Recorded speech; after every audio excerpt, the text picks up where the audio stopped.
Hi everybody, I'm Judy from Fox Cities Quilt Company, and this is Sunday from the Sewing Room. We're here to give you tips and tricks for your quilting and sewing projects and maybe a few tutorials.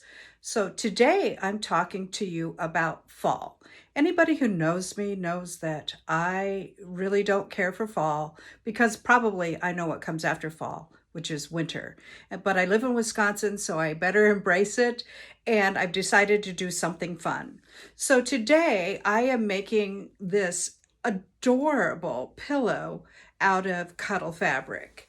I just thought this would be fun in an entryway or giving it to the kiddos to play with or in a basket somewhere. It just would make a really cute little project. So let me show you how I've done it. For this project, I'm using orange, yellow, and white Cuddle Solid. I have 2/3 of a yard of the orange, I have a half a yard of the yellow, and I have 1/3 of a yard of the white. And I've used 60-inch wide Cuddle, and I have cut it into 10-inch strips for each one, giving me 6 strips because it's 60 inches wide. I'm also using flower head pins and a bag of polyfill. So each side of my pillow takes 3 pieces of Cuddle, the orange, the yellow, and the white. I have sorted them out and I have 6 piles, but I'm just showing you one pile here. And I have them so that all of the nap is running the same way. The next thing I'm going to do is I'm just going to take each piece and I'm going to fold it in 2, and I'm going to find my center on each piece, and I'm just going to you can put a pin in it whichever way you prefer. So that's the center of this one.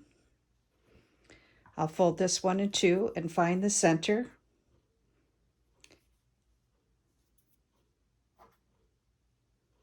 And that's the center of that one. And for the last piece, I'm going to find the center of this one. And now that I know where the center is, and I've pinned it so that the nap is running down the way the pin goes, I'm going to pin 2 layers, the orange and the yellow, together. So I wanted to show you how I pinned this. As you can see, I have 2 rows of pins and they're a little bit staggered. And the reason I like to do this is so that the Cuddle doesn't shift underneath, because it's kind of a slippery fabric. Here is still the center of my strip. And as you can see, it's pretty well centered on each side. And I'm going to get ready to sew this now. I have my machine set up with my walking foot. I have my machine set up at a 3.0 stitch, and I have a polyester thread in there because the polyester is a little stronger than the cotton. If this is a pillow and people are going to probably be tossing them around and playing with them, so that I just want something a little more sturdy. So I have that all sewn, and there is my seam. You could see the selvage in here, but I didn't worry about it because it was inside my seam allowance, and there's my stitching on the back. And now I am going to flip this up, and I am going to pin the white layer on the top, and I'm going to repeat this process and put the white layer on top, and I will have a little stair step going all the way up. And let me get that stitched for you. Now I have all my layers together with my white, my yellow, and my orange. And as you can see, each side is staggered and hopefully pretty evenly on each side.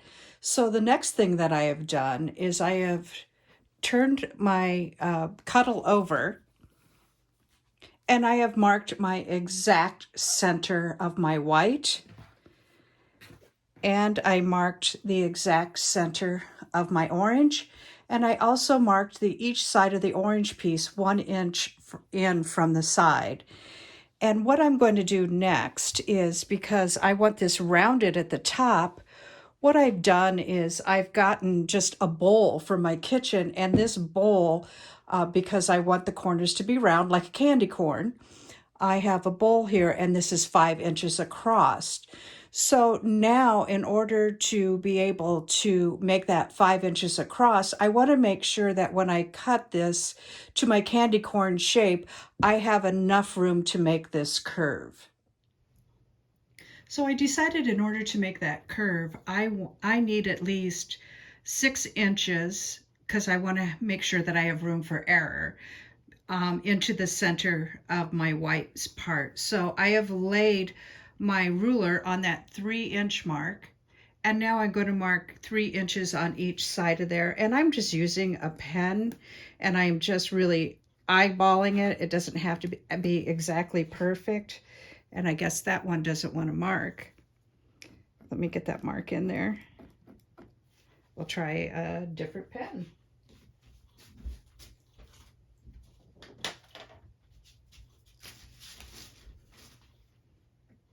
Okay, so now I have 3 marks 3 inches apart, with this being the outside.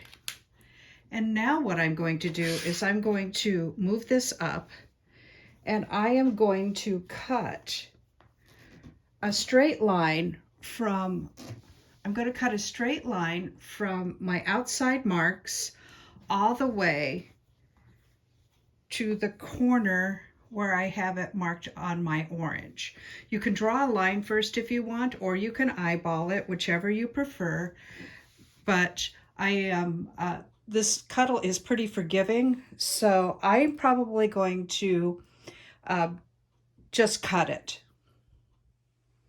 All right, so I don't have a ruler that's long enough. So what I've done to make sure that I have the correct angle is I just added a smaller ruler here. And what I'm going to do is I'm going to begin cutting here and all the way to the top, and we'll cut that portion off. And then I'm going to hold my hand down here and cut the rest of the angle off. And then I'm going to repeat that for the other side. So there's my candy corn shape, and I think it's pretty stinking cute. So now I want to make those curves. So I'm going to turn my corners over, or turn my fabric over, and I am going to put my bowl on here, and I'm going to mark a curve somehow so that I can get a simple curve on each corner. If I need to, I can certainly just eyeball this, which is probably what I'm going to do, but I am just marking that curve so that I can have a curve right there, and then I will repeat that for the other corners. So this one,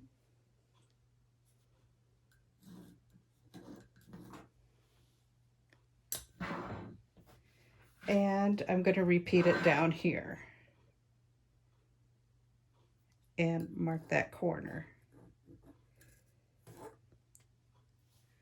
All right, so now this looks pretty big at the top, and I maybe should have cut it a different way, but I am going to make this work and just use some sort of curve. I may just move this over to each side on the edge, and that will probably work just as well.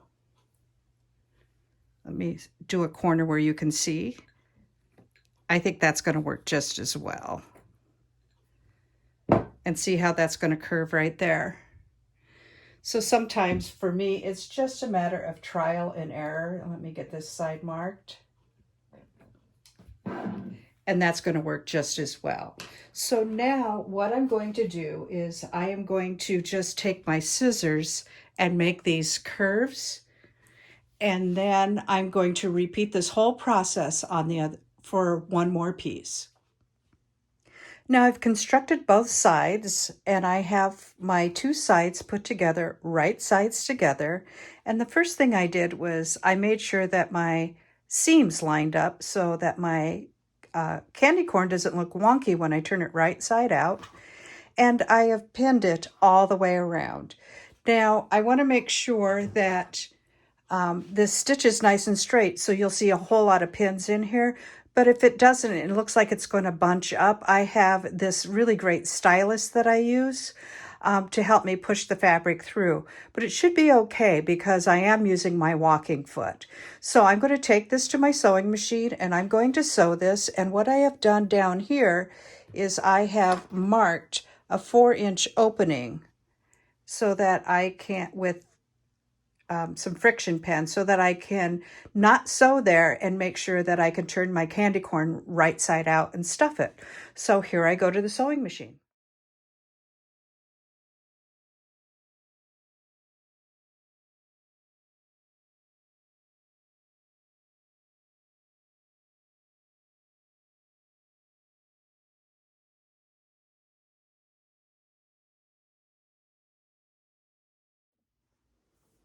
All right, so here's the fun part. I have this sewn all the way around. All of my seams are lined up, and I have left an opening to turn my little candy corn pillow right side out, which is what I'm going to do right now. So I'm just going to pull this right side out. This is going to be so cute. I'm excited. And this was not hard to sew. This is might be a good, if you've been thinking about sewing with Cuddle and you haven't been quite sure, this might be a good introduction to sewing with Cuddle for you. It's pretty easy. The seams are pretty short. And look at, there's the top of my candy corn, and I pushed that all out. And I want to push out the corners. So the seams aren't very long, so this might be a good little project for you to start with. And let me show you my little candy corn. How cute is that? So now I am going to stuff this, and we're going to talk about slip stitching the bottom. So I have my candy corn all stuffed here, and I think it turned out super cute. I did make sure that I pushed plenty of polyfill into the corners so that they stand out nice. And here is my opening. So what I'm going to do is I threaded a needle, just a regular sewing needle with a polyester thread, and I put a big knot on the end. And so now what I'm going to do is I'm going to come in here and I'm going to get into this crease right here, into this fold, and come on out with my needle. And then if you hold this together, or you can use Wonder Clips or whatever, I'm just going to kind of do a ladder stitch all the way down here. And so and slip stitch this closed. The thread should bury right into the Cuddle, and it should look nice and finished at the bottom. So I'm going to continue to do this until this is all done. And I will be able to make 3, because if you get one width of each of those lengths of Cuddle fabric, you will have enough to make 3 candy corns. So here I am, it's all stuffed. I have the bottom slip stitched, which turned out pretty nice. And I have the stuffing in all of the corners. And I just think this is just going to be so cute in an entryway on a bench. And I just think it's a lot of fun. So does it make me like fall a little bit better? Maybe just a little bit. This is Judy from Fox Cities Quilt Company, Sunday from the Sewing Room. Thank you for watching.